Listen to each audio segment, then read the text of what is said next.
We begin with what had been a big week for the bulls. Trade optimism fueling a rally. The S&P 500 now just over 1.5% away from a new all-time high. And take a look at some of this week's standouts. Semis surging more than 4% for their best week in about 2 months. Retail rocking, gaining 3% on the week.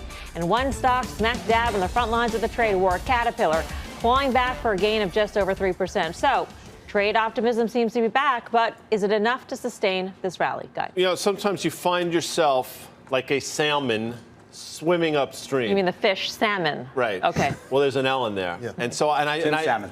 Thank you, by the way. Tim Salmon played for the Angels. Yeah. And I feel as if I am one now. I am swinging upstream, and it feels futile. But I have to sort of stick to my guns here. And I still think that the headwinds are still out there. And I still think the market's due for a significant sell-off. I mean, I know there's trade optimism. I get it. And I know this time the tweet came from the Chinese, not from President Trump's Twitter account.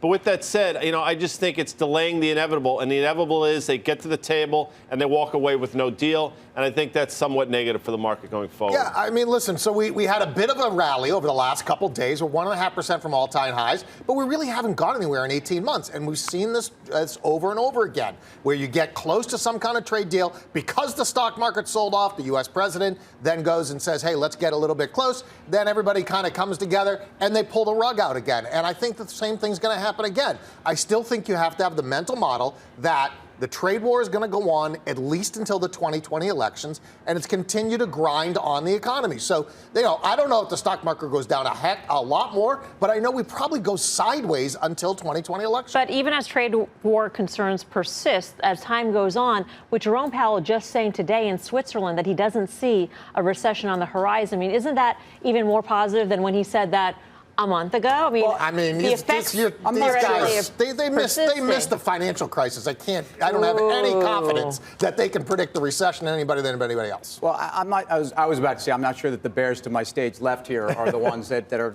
believing in Jerome Powell. I think a lot of people have some questions about the Fed's credibility in calling anything, and I don't think we listen to the Fed to talk about the economy. The Fed, I think by definition of their mandate, should be a lagging policy, assessor. But the more important thing this week was that we had major reversals in a number of downward trends in terms of risk. You had a reversal in the yuan. You had a reversal in the British pound. You had EMFX was starting to get very, very scary reverse. And probably most notably is you stopped this downward plunge in bond yields, which we've all made to assume that just because things are going a lot lower, it means the world is coming to an end. When, in fact, I think a lot of this has been related to the European Union and getting pulled down by bunds. There's no disputing that we've had some very mixed data. We've had both sides of the manufacturing data, but then the ISM services, which is a big part of this economy, actually showed much surprise to the upside. The labor market was, if you look at the household survey, was actually, there's some components of it that were very, very strong. So we're not running out of gas anytime soon. We have a Fed that no matter what is accommodative. And, and the bears have gone quiet for a couple of days. I mean, they have to. Yeah, so back to the markets, I think it's interesting to talk about some of those changes in kind of certain risk assets. I mean, if you look at the 10-year Treasury yield, it did trade 144 earlier this week. It's at 156. Yeah. It just feels like maybe that's like a tentative bottom. I think it's interesting, though, when you think about the S&P 500, we've talked about it. It has been a flight to quality among equity investors. But look at the Russell 2000, small caps. It really didn't have a great week. It really massively underperformed large caps. So that is kind of interesting to me. The dollar, I think a lot of traders would have loved to have seen a bigger pullback with stocks coming back up. It was only about 1% off its highs of the week. And I still kind of believe we can sit here and talk about recession versus market correction. I think the best thing to happen would be for the S&P 500 to get back above those prior highs that we made in July and see how it acts up there. Because to your point, BK, every time that we have been above a prior high over the last 18 months, we've had pretty sharp corrections. So the point is, can we get up there and stay and establish a new range? And more importantly, then we need the MAGA names other than Microsoft. We need them to confirm the new highs. They have not confirmed. Amazon, Google, and Apple have not confirmed one new high in the S&P since Q1 2018. Well, you also, the higher the market goes, the more likely, the more likely the president comes out and says we're not going to make a deal with China. That's happened every single time. The less likely he will come out and say. And he has more negotiating power, right? He wants the stock market. He'll stick with not having a deal. Exactly. Right. Or he'll go with a harder, he'll have a harder line stance in negotiating. So to Dan's point, I do think, let's say we make a new high let's see what happens up there. Let's see if it holds. Let's see if we start to make some progress on the trade deal. There's a lot of things that have to happen for this market to rip a lot higher. Do we have a little bit of runway, though, between now and whenever those trade talks are, which are scheduled sometime in the first week of October? Or sure, we do. And we do, especially in a world where Hong Kong, at least for the short run, has ironed out a lot of tension. That's another big event of this week. Let's be clear. And as we say, China goes into this Communist Party anniversary, which there's no room for anything. There's no room for anything to get in the way of that. So we do have a window. And it's very important that the market, which also, though, Dan, you're right, let's see what we do with this new trading range. But the old trading range was one we had to get through. And we also had to backfill to get the S&P ready to get back above that 29.35 to 45 level. After 25 sessions, we've done it. And we've got the IYT. So transports, I think, which are maybe more cyclical in this environment than semis, were maybe the best tell of the week. But it's not, you can't get runaway bullish here. But after all the bearishness we've had, the market has come back above, and you saw those reversals. I think it gives you time. Yeah, you have to absolutely respect that. But Dan brought up the Russell, and it's interesting. This time last year, the Russell was making an all-time high, the IWM, around 173 or so, and that never got back to confirm this recent high in the S&P. It didn't get anywhere close. And now here it is at 149. I've said a number of times, and I believe this, 145 is sort of your line in the sand in the IWM. And it does not trade particularly well. So I guess the question is, and I'm not looking for something to back up my dogma clearly, but I will mention that, the Russell through 145, in my opinion, it drags the S&P down. Can I ask you, though, a question? I mean, has the Russell really traded well as the S&P 500 went to record highs? No, it hasn't. I mean, that's been kind of the. So why do we care that the Russell's underperforming? Because it hasn't been a good indicator. Because you know what? I think it's very sensitive to these moves in rates. It's very sensitive. It will be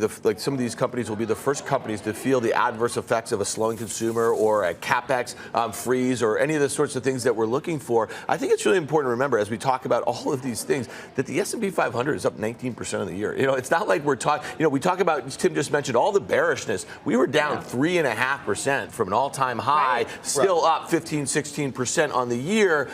So, things are not bad. It's just really trying to figure out what is the risk reward. And I've been saying this now, I feel like a broken record. We have 1 up, 2 down risk reward. That's really what it's been for 18 months. And that's not a great environment to putting new capital to work, especially when Can you we're define seeing that? I'm sorry. Well, when you say 1 up, 2 down, think about this. I mean, just think about the risk reward relationship. You think about every new high that we've had, Tim, since January 2018. It's been incremental. It's been a couple percent above the prior high, and then we've had these flushes. We've had a 7% flush. We've had a 12% flush. We've had a 20% flush from new highs. So the point, you get my point here? It's a little math. I do, but I'm trying to also to not make people think that we're saying 1 up, 2 back means that the S&P is down where it was in the last couple of years. No, in fact, the S&P has continued to make new highs. They've been incremental. They haven't been bombastic, but they have been new highs. So, I mean, we keep going to this point where the stock market's going nowhere. But guess what? It's actually made highs. It hasn't been extraordinary. And yes, since Jan of 2018, I've quoted these numbers too. We've been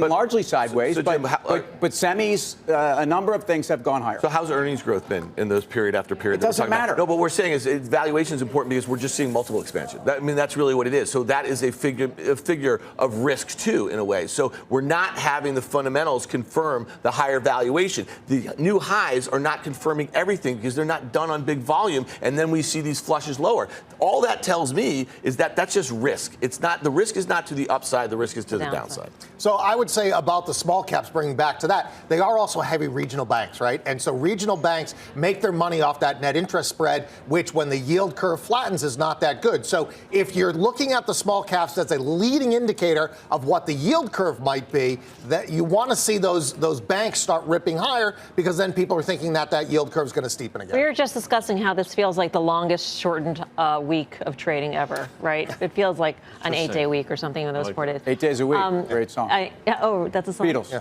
Beatles. Okay. So anyway, Before your time. For next week's a full week. Everybody's got to be back next week. You would think. I mean, you would think. So in other words, we're done with the halls, right? Done with the halls until Europeans are back. Everybody's Christmas, back. which is around the corner. What should you be looking for? What's the first thing you're looking for on Monday morning? Monday morning. Listen, I guess the yuan is no longer in our crosshairs, so I would say rates are extraordinarily important. I think the guys on the desk would back me up on that. But I also think in a lot of ways, you got to continue to watch the Russell. I mean, I keep coming back to it. I think that led us up by, I think the Russell leads by 6 months the S&P. Go back and look last summer where it topped out, and then when the S&P subsequently topped out, and look what we're doing now. So I would say the Russell. You're not a believer in the Russell as an indicator. What would you look at? I think you want to see follow through on equities, right? We've had one big day. Today a little bit. One big day. People potentially short covering. People probably just taking off a little bit of that kind of negative exposure. So you want to see follow through on big volume. That's what I want to see. And particularly if we are even going to break out to a new high, I want to see that on big volume.